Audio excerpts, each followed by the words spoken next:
So this father has brought his child, and her name is Mwazanini, and she can't speak and she has epilepsy. So he's brought her to ask if we can help her in some way, and I've said we will, no matter what. And I've also discovered he's a qualified builder, so I'm going to bring him to help us work when we build the new children's home, which will be happening soon, once I return from my second trip to Europe, to collect the water filters and the Christmas gifts and stuff like that, and to collect Fritzy as well.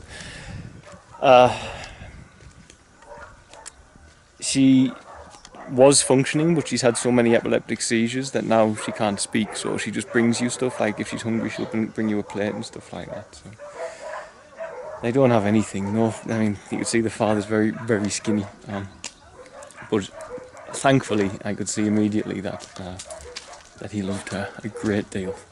So I'm just making a very short video about this because I've got a suspicion that that father and his child are going to play an interesting role in our lives over the next few months, because it's the first time a father has brought me a child, any child.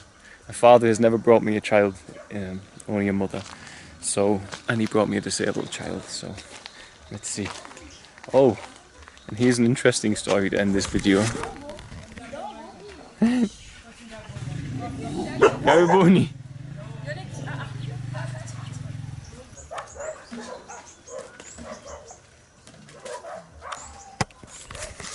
So, just as I was finishing that video about the father and his daughter, you'll have seen the two girls come in. So this is an interesting story because I lost the key to our PO box. I couldn't find it, and I very much believe that the universe works in this way sometimes. I couldn't find it anywhere, and then eventually Mama Nakoda, who works as the head mama, she found it inside a carrier bag. And we don't know what it was doing there. So when I got it, this sent me to town. That's the alarm going off on the new motorbike. This sent me to town. So when... Sorry, the alarm was going off on the new motorbike. So, okay. I was saying,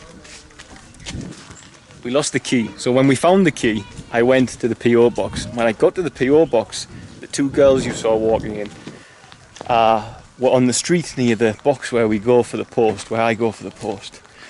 And they came to me and I saw something in their faces. Now, in town sometimes people can come to you with a story. But I saw that they were in trouble. I could just see it, I sensed it.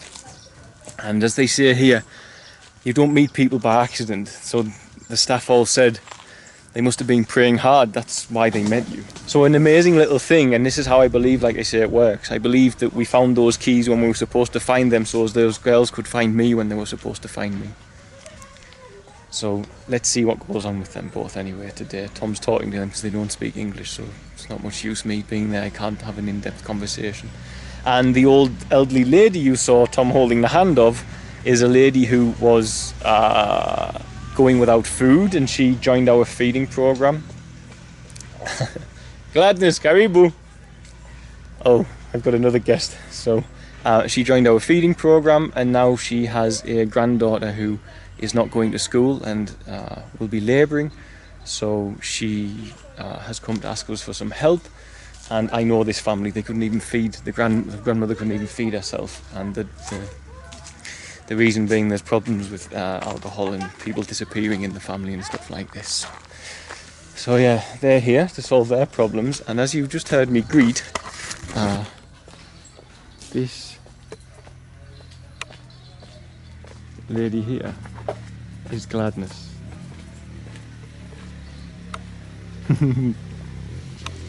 Mambo! Baria Watoto. Gladness, some of you may remember when I first ever met Gladness, She was homeless with her two girls, Catherine and Bernadette. So they are no longer homeless. We have done our best to assist them into work, but Gladness has mental health problems and she can't hold down work. We've tried everything, it's really difficult for her. So the children, we provide full-time care, but outside of Featherstone, because they wouldn't move here when we asked them to, because she has a boyfriend who's a bit of a problem. The two children are not homeless anymore, and you may recall that there was a video I did earlier in the year where a lady had a miscarriage, and that was Gladness. And we tried to introduce birth control, etc. But as I said, Gladness has mental health problems and her husband is an alcoholic. And she is pregnant again, so she has come for some help for some problem or another. I don't know what, but to give you an idea, we have a set plan for the day of what work we'll do, and we've had 3 editions appear. So let's see what goes on. Okay, never a dull moment at Featherstone, eh?